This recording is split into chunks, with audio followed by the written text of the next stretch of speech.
Hi student. GIT का online class में आप लोग का स्वागत है।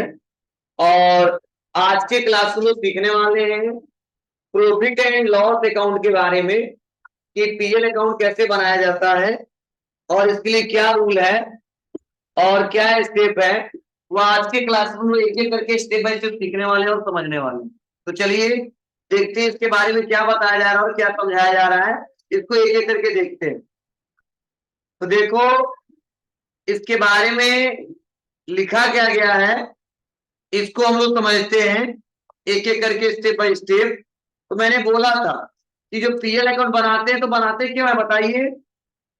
नेट प्रॉफिट और नेट लॉस को ज्ञात किया जा सके। लेकिन मैंने बोला था कि यह बनेगा कब, जब ट्रेडिंग अकाउंट बन चुका होगा। तो सुन लो, अब हमने ट्रेडिंग अकाउंट बनाना सिखाया कि ट्रेडिंग अकाउंट से जो हमारा निकल के आया जीपी और जीएल, मतलब ग्रॉस प्रॉफिट और ग्रॉस लॉस। कई लोग कह देते हैं जीपी और जीएल, ठीक है। तो क्या जवाब देंगे आप? जी, ग्रॉस प्रॉफिट, ठीक है। और इसमें ग्रॉस लॉस ऐसा भी आ जाता है कई बार। तो आप लोग बता नहीं पाते हो तक ट्रेडिंग में जीपी और जीएल तो पहली बार नाम सुने, ठीक है। मतलब ग्रॉस प्रॉफिट और ग्रॉस लॉस। अब देखो, अब वो तो ट्रायल वाले से हमने ट्रेडिंग अकाउंट निकाल लिया। अभी तो ट्रेडिंग अकाउंट में जो प्रॉफिट हुआ है, जो ग्रॉस लॉस हुआ है, इस पैसे को हम ट्रांसफर करेंगे कहां पे? पीएल अकाउंट में। और पीएल अकाउंट में पैसा ट्रांसफर करने के बाद से हमको पता चलेगा कि व्यापार में नेट प्रॉफिट कितने का हुआ है और व्यापार में नेट लॉस कितने का हुआ है, ठीक है। मतलब यह पैसा हमको लेके आना है कहां पे? पीएल अकाउंट में। तो चलिए इसको एक एक करके स्टेप बाय स्टेप समझते हैं। इसका फॉर्मेट क्या होगा उसको हम समझते हैं। मतलब आज फॉर्मेट समझाने में टाइम पूरा लगेगा। तो देखिए क्या लिखा गया, समझिए। कहा गया इसके बारे में कि यह एक ऐसा फाइनेंशियल स्टेटमेंट है जो किसी संस्था या कंपनी की व्यापारिक स्थिति का ज्ञान कराती है कि यह स्टेटमेंट नेट प्रॉफिट या नेट लॉस के बारे में इंफॉर्मेशन देती है। मतलब जो पीएल अकाउंट होता है वो किसी संस्था, किसी कंपनी, किसी फर्म का, ठीक है, व्यापारिक स्थिति का ज्ञान कराती है कि व्यापार में प्रॉफिट हुआ तो कितने का हुआ और व्यापार में नेट लॉस हुआ तो कितने का हुआ। लेकिन यहाँ पे बताया जा रहा है इसमें सभी खर्चे जिसमें डिप्रिसिएशन तथा प्रोविजन भी शामिल है और इसे लगाने के बाद कितना प्रॉफिट या कितना लॉस हुआ है इस बात का ज्ञान भी, ठीक है, पीएल अकाउंट के द्वारा ही होता है। अब कहो सर डिप्रिसिएशन क्या होता है, हम पढ़ाए थे आपको, इसमें क्वेश्चन लिखिए थे जनरल एंट्री का, ठीक है। डिप्रिसिएशन और मूल्य, हाँ, मतलब कोई सामान खरीदे 50,000 में, कुछ परसेंट घटता है उसका, तो 850 हम लोग घटाए थे, तो वहां पे depreciation account debit to machinery account credit किए थे, याद है? तब तो लास्ट वाला क्वेश्चन, ठीक है। तो ध्यान देना, मतलब डिप्रिसिएशन वाला क्या होता है? मूल्य हाँ, मतलब उस जितने में खरीदे थे प्रोडक्ट उतने साल भर में कितना घटा। तो बहुत सारे एसेट्स होते हैं जिसमें डिप्रिसिएशन चार्ज लगते हैं, साल में बहुत सारे एसेट्स को बेचते हैं, उसको लेके मतलब प्रोविजन, मतलब प्रोविजन मतलब प्राविधान, मतलब गवर्नमेंट का कुछ रूल है और भी कुछ खर्चे हैं, उन सबको लेने के बाद हमको ये पता चलता है कि हमारे व्यापार में कितना प्रॉफिट हुआ है और कितना लॉस हुआ है। अब कैसे पता करते हैं, इसके लिए रूल क्या है, वह चलिए एक एक करके स्टेप बाय स्टेप देखते हैं। तो बताया जा रहा है कि यहाँ पे नेट प्रॉफिट आपको ज्ञात करना है। तो सबसे पहले ग्रॉस प्रॉफिट और प्लस अदर इनकम दोनों को जोड़ लेंगे, माइनस करेंगे जितने आपके खर्चे हैं सेलिंग से लेके और जितने खर्चे हैं टैक्स सब लेके, तो उसके बाद जो बैलेंस बचेगा वही आपका क्या होगा? नेट प्रॉफिट आएगा, ठीक है। अब कैसे आएगा तो समझ आना। मान लो हमारे व्यापार का जो निकल के आया ग्रॉस प्रॉफिट निकल के आया 5 रुपए, ठीक है। और जो इनकम अगर किया था वो 10 रुपया किया था और जो खर्चे पूरा मिला के किए थे 10 रुपया। तो जोड़ेंगे कि प्रॉफिट 5, इनकम 10, टोटल कितना रुपया? 15 रुपया। खर्चा कितना किया? 10, तो कितना नेट प्रॉफिट? 5, यही से निकल के आए, लेकिन इसके लिए बड़ा सा चार्ट है, चलिए इसको समझते हैं, तब आपको बेटर तरीके से समझ में आएगा। तो देखो, इसको भी बनाने के लिए आपको कुछ ऐसा लिखना होगा। क्या लिखना होगा, समझने की कोशिश करना। कहा जा रहा है profit and loss account for the year of ending, और हमेशा इस फाइनेंशियल के लास्ट बनाया जाते लिखना पड़ेगा। ठीक है, अब उसको देखो 4 कॉलम इसके लिए बनाना पड़ेगा। एक पार्टिकुलर अमाउंट, पार्टिकुलर अमाउंट। अब उसी ट्रायल बैलेंस में देखो, ट्रायल बैलेंस से तीनों बनता है, ट्रेडिंग, पीयर, बैलेंस से। अब उसी क्वेश्चन में मतलब जो क्वेश्चन मिलेगा हमको, देखेंगे क्या, अगर उसमें लिखा है ग्रॉस लॉस, तो उसको लेके आएंगे लेफ्ट साइड। किस साइड लेके आएंगे, लेफ्ट साइड, और लिखेंगे टू ग्रॉस लॉस। अगर ट्रेडिंग अकाउंट बनाते समय अगर प्रॉफिट निकल के आया है, तो उसको लिखेंगे बाई ग्रॉस प्रॉफिट, से उल्टा हो जाएगा। ध्यान देना, उसमें लेफ्ट साइड में जो था इसमें राइट साइड में आ जाएगा, और जो राइट साइड में हो लेफ्ट साइड में आ जाएगा। इतना ध्यान देना, बस नहीं पा रहे हो तो इतना ध्यान देना, जब सेम ट्रेडिंग से उल्टा हो जाएगा। मतलब लॉस हुआ है तो लेफ्ट साइड दिखाएंगे, और प्रॉफिट हुआ है तो राइट साइड। अब कौन सा लेफ्ट साइड वाला रिकॉर्ड कौन सा है, तो जो लेफ्ट वाला रिकॉर्ड है सब खर्चे हैं, और जो राइट साइड वाले सब इनकम है। तो प्रॉफिट इनकम में जोड़ेंगे ना, और एक्सपेंस इसमें ऐड करेंगे, मतलब लॉस जो हुआ है, फिर पता चलेगा कितने का हमारा घाटा हुआ। तो चलिए ध्यान दीजिएगा, तो इतना तो याद होना चाहिए आपको कि क्वेश्चन पढ़ेंगे और लिखा है ग्रॉस लॉस, तो टू के साथ लेफ्ट साइड, ग्रॉस प्रॉफिट तो बाई के साथ राइट साइड। अब लेफ्ट साइड वाला क्या है, एक्सपेंस का रिकॉर्ड है, राइट साइड वाला क्या है, इनकम का रिकॉर्ड। क्लियर है, चलिए। अब उसके बाद से देखेंगे उस क्वेश्चन में अगर दिया है सैलरी, अब तो सैलरी के बारे में पढ़ाया था ना हमने। सैलरी कौन सा खर्चा होता है, इनडायरेक्ट।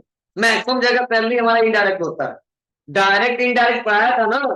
तो फ्रेम, पैकिंग चार्ज, वेज, ठीक है, पैकिंग मटेरियल, सबको छोड़ के मैक्सिमम जो खर्चे होते हैं कौन से खर्चे होते हैं, इनडायरेक्ट। तो ये बोला गया है कि अगर क्वेश्चन में सैलरी आया है तो वो खर्चे में दिखाएंगे जितना पैसा होगा। रेंट एंड टैक्सेस, जो हम रेंट पे किए हैं, जो टैक्स पे किए हैं, वो भी खर्चे में दिखाएंगे, जितना होगा उसका अमाउंट दिखा देंगे। उसके बाद से बोला ऑफिस लाइटिंग हीटिंग, बोलो हमारा जो ऑफिस है यहाँ पे लाइटिंग का व्यवस्था हमने किया है, बोलो उसके लिए चार्ज दे रहे हैं कि नहीं दे रहे, तो वो जो खर्चे हैं वो भी हमारा है।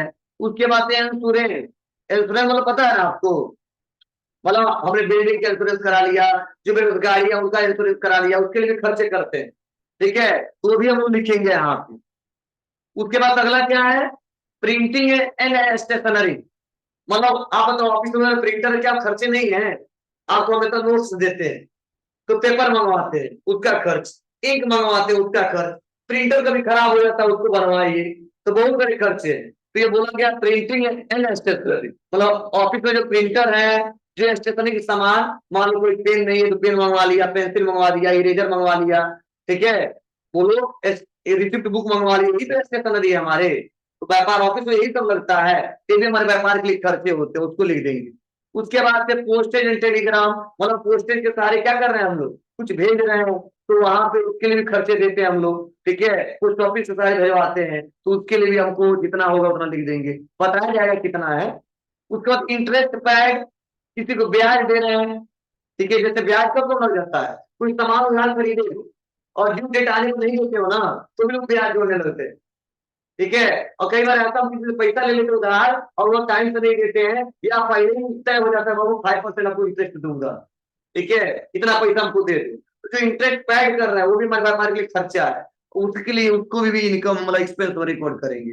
डिस्काउंट अलाउ बढ़ाया था ना, क्या होता है, ये भी हमारे व्यापार के लिए खर्चे हैं, मतलब इतना रुपया हमने छोड़ दिया, डिस्काउंट अलाउ मतलब क्या, हम छोड़ दिए, हम डिस्काउंट अलाउ कर दिए, पढ़ाया था थ्योरी, ठीक है, इसलिए इसको भी खर्चा माना जाता है। बैड डेट, ये भी पढ़ाया था, बैड डेट मतलब डूबत राशि, मान लो कोई लड़का पढ़ रहा था, ठीक है, 1 महीना पूरा पढ़ाया, अब वो लड़का कल जमा करेंगे परसों जमा करेंगे, दिन जब कंफर्म पूरा पे नहीं अब नहीं पढ़ा पाएंगे लेके भाग गया पैसा, तो बोलते बैड डेट, डूबत राशि, मतलब हमने कमाया था लेकिन मिला नहीं था, उसे बोलते डूबत राशि। और हमेशा डूबत राशि ज्यादातर कस्टमरों का होता है, कस्टमर पैसा लेके भाग जाते हैं, और ऐसा नहीं है कि कभी भाग जाते हैं, कई बार ऐसा होता है उसका व्यापार चल रहा है, किसी का आग लग गया, पूरा संपत्ति जल गया, बताओ पैसा कहाँ से देगा?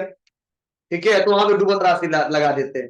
ठीक है, फिर अगर मान लो बहुत ईमानदार है, क्या नहीं, फिर तो व्यापार स्टार्ट करेंगे, जितना कर्जा सबका दे देंगे, किसी का कर्ज नहीं रखना है। ठीक है, तो दे देगा, तो फिर से बैंक जब रिकवर हो जाएगा, तो जब डूबत हो गया तो एक्सपेंस हो गया, और जब रिकवर हो जाएगा तो इनकम हो जाएगा। समझे? उसके बाद से लिखा है रिपेयर एंड मेंटेनेंस। मतलब हमारे पास बहुत सारे सामान पड़े हुए हैं, मतलब ये कंप्यूटर है और हमको बनाना नहीं आता है, तो दूसरे को बुलाएंगे बनवाने के लिए, तो रिपेयर एंड मेंटेनेंस के खर्चे लगेंगे। अब तो बेंच अगर मान लो टूट गया तो हम बनाएंगे, नहीं कारपेंटर को बुलाएंगे, वो बनाएंगे, उसका चार्ज देंगे ना। ठीक है, तो वह रिपेयर मेंटेनेंस के खर्चे होते हैं। मतलब जितने खर्चे हैं ना, वो सब किधर रहेगा? Left side. हम रटते रह जाएंगे यार, करते रह जाएंगे। और इतना समझना, पीएल अकाउंट बनाते समय जितने इनडायरेक्ट एक्सपेंसेस हैं सबको लेफ्ट साइड में रिकॉर्ड करेंगे। ट्रेडिंग अकाउंट बनाते समय जितने डायरेक्ट एक्सपेंसेस हैं सब रखेंगे उसमें। मतलब डायरेक्ट इसमें नहीं आएगा, किसमें? पीएल में। क्यों? क्योंकि डायरेक्ट वाला हिसाब किताब सब ट्रेडिंग में हो चुका है, तभी तो मैं लॉस निकल के आया, प्रॉफिट निकल के आया है। तो ध्यान देना। उसके बाद देखो बहुत सारे हैं, और देखो आगे बढ़ते हैं थोड़ा सा। उसके बाद से डिप्रिसिएशन, अभी पढ़ाया हूं। ठीक है, कमीशन पेड, किसी को कमीशन दे रहे हैं, जब ले रहे हैं तो इनकम, दे रहे हैं तो एक्सपेंस। ठीक है, कैरिज आउटवर्ड, हमने पढ़ाया था कि इनवर्ड हो तो फैक्ट्री की बात की जाती है, और आउटवर्ड हो तो फैक्ट्री से बाहर की बात की जाती है। इसीलिए कैरिज आउटवर्ड हमारे व्यापार के लिए एक्सपेंस है। कौन सा एक्सपेंस है? इनडायरेक्ट। ठीक है, उसके बाद से ट्रेवलिंग एक्सपेंस, ट्रेवल का खर्चा होता है ना। जैसे मान लो अभी हमको कहीं जाना है, ठीक है, दूर जाना है, तो मेरे पास गाड़ी नहीं है, तो मंगवाएंगे कि नहीं मंगवाएंगे? उसका खर्चा करेंगे कि नहीं करेंगे? करेंगे। और उसके बाद इंटरेस्ट ऑन लोन, हमने लोन लिया, उसका हम ब्याज दे रहे हैं, वो भी हमारे व्यापार के लिए क्या है? खर्चे हैं। और उसके बाद हम नीचे लिखेंगे टू नेट प्रॉफिट, और लिखा गया है ट्रांसफर टू कैपिटल अकाउंट। मतलब जो नेट प्रॉफिट आएगा ना, उसको ट्रांसफर करना पड़ेगा कहाँ पे? याद होगा आपको, मैं पढ़ाया था कि जब हमारा, ठीक है, व्यापार में नेट प्रॉफिट होगा तो कैपिटल बढ़ जाएंगे, और जब नेट लॉस होगा तो कैपिटल घट जाएगा, लेकिन कैपिटल के बारे में समझाया था। मतलब अगर 10 लाख लगाया और लास्ट में पता चला फाइनेंशियल के लास्ट में 2 लाख का घाटा है, तो 8 लाख रुपए बचेगा ना, मतलब हमारा कैपिटल डिक्रीज हो जाएगा। ठीक है, लेकिन हम 10 लाख लगाए और व्यापार को जब चेक किए पीएल अकाउंट में, तो पता चला 5 लाख रुपए का फायदा हुआ है, तो हमारा 15 लाख रुपए का कैपिटल हो जाएगा। इसलिए बोला जाता है कि नेट प्रॉफिट को ट्रांसफर करेंगे इसमें, कैपिटल में। अगर, और देखो भाई यहाँ भी तो बता रहा है भाई, नेट लॉस को ट्रांसफर करेंगे किसमें? कैपिटल में। मान लो नेट लॉस होगा तो घटाएंगे, और नेट प्रॉफिट होगा तो जोड़ देंगे। ठीक है, कैसे जोड़ेंगे वो आप पीएल अकाउंट पढ़ाएंगे तो बताएंगे, पर जरा समझिए, दोनों रुपए एक ही निकल के आएगा, तो नेट लॉस या तो नेट प्रॉफिट। चलिए, तो ये हमारा एक्सपेंस वाला रिकॉर्ड था। अब आ जाते हैं बगल में, और इसको देखते हैं। और अगला है, देखो ये पढ़ाई दिया हूँ, रेंट रिसीव। मतलब क्वेश्चन में रेंट रिसीव हम कर रहे हैं, तो व्यापार के लिए क्या है? इनकम है, और इसीलिए इनकम साइड रखेंगे। कमीशन रिसीव कर इनकम है, इसीलिए उसको भी राइट साइड रखेंगे इनकम वाले में। यहाँ पे बोला जा रहा है कैसे डिस्काउंट अर्न हो रहा है, मतलब डिस्काउंट हमको रिसीव हो रहा है, मिल रहा है, उसको भी क्या करेंगे हम लोग? रखेंगे। बैड डेब्ट रिकवर, मतलब जो डूब गया था रात को मिल गया है, तो इनकम ही था ना मेरा ना, फिर से इनकम में रिकॉर्ड कर लेंगे। फिर से बताया जा रहा है by income from any other source. बहुत सारे इनकम के सोर्स हैं, ठीक है, बस डायरेक्ट को छोड़ के। ठीक है, तो इसमें डायरेक्ट मैक्सिमम आता ही नहीं, कभी जल्दी आता ही नहीं डायरेक्ट एक्सपेंस इनकम, क्योंकि बाई डिफॉल्ट व्यापार हम लोग इनडायरेक्ट ही करते हैं। अब देखो इन दोनों बैलेंस को जोड़ेंगे, सेम वैसा ही है जैसे हम ट्रेडिंग पढ़ाए हैं। बोलो, अगर मान लो इनकम साइड आ गया 5 लाख रुपया, और इधर आ गया कितना? 2 लाख रुपया, तो बताओ कम किधर पड़ा? इधर पड़ा कि इधर पड़ा? जी, तो जितना पैसा कम पड़ेगा जोड़ देंगे, तो 3 लाख रुपए का प्रॉफिट हो जाएगा, नेट प्रॉफिट। तो 3 2 5 यहाँ पे भी हो जाएगा। चलो इधर 5 आया है, और इधर मान लो आया है 4, तो समझो कम किधर पड़ा? इनकम के साइड, तो घाटा हो जाएगा 1 लाख रुपए का, तब 5 हो जाएगा। बहुत सिंपल है, समझे? अब कैसे होगा, तो इसको हम एग्जांपल के साथ समझते हैं, तब बेटर तरीके से समझ आएगा। तो जो मैंने अभी समझाया है ना, वही इसके बारे में नीचे लिखा गया है। सैलरी, ठीक है, किसको देते हैं, रेंट, इंश्योरेंस, समझे ना। आ जाते हैं, इस पे क्वेश्चन दिया है, पढ़ते हैं। एक क्वेश्चन है, आप बताओ, खुद नहीं आप बना लोगे कि नहीं बना पाओगे। चलिए हम एक क्वेश्चन आपको देखो बता रहे हैं, आप बताए, खुद आप लोग बताओगे, मैं पढ़ाया हूं। ग्रॉस प्रॉफिट किस साइड जाएगा, राइट साइड, राइट साइड जाएगा ना, राइट साइड जाएगा। हाँ, सैलरी किधर जाएगा, राइट, लेफ्ट, कमीशन इसी, राइट, रेंट पे, left, office lighting, advertisement, discount allow, left, discount allow कर रहा, डिस्काउंट दे रहे हैं, insurance premium, travelling expense, left. ठीक है, नहीं बना लोगे।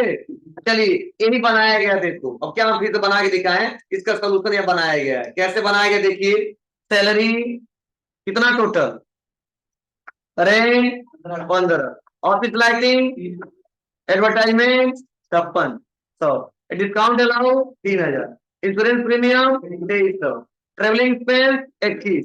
चलो ग्रॉस प्रॉफिट टोटल कितने का हुआ था, 3 लाख, कमीशन रिसीव कितने का हुआ था, तो टोटल बैलेंस आ गया 3,02,000। आज जब इधर जोड़ोगे ना तो बहुत ही कम आएगा, लगभग 81,000 आएगा। ठीक है, अब जोड़ोगे तो कितना आ जाएगा, मतलब माइनस करेगा 2,00,000, 21,000 का क्या होगा, प्रॉफिट। कैसे माइनस किया गया देखो, दिखा देते हैं आपको। देखो जो बैलेंस है, क्या क्या बैलेंस है बताओ, बोलो कैसे निकाला गया है, बोलते जाओ कंसर्न से ही। 50,000, 15,000, 3,000, 5600, और 3,000, 2300, 2100, एक ना, अल्ट इक्वल आया। चलिए इक्वल 3,02,000 माइनस 81 इंटर, तो ये आया 2,21,000 का नेट प्रॉफिट। तुम आया, तो बहुत सिंपल है ये भी, बस आपको इतना पता होना चाहिए कि पीएल अकाउंट क्यों बनाते हैं और कैसे बनाते हैं, आप आसानी तरीके से कर ले जाओ। इस पे क्वेश्चन में दिया है क्या, नहीं दिया, हम क्वेश्चन दे रहे हैं, बनाइए, बनाइए।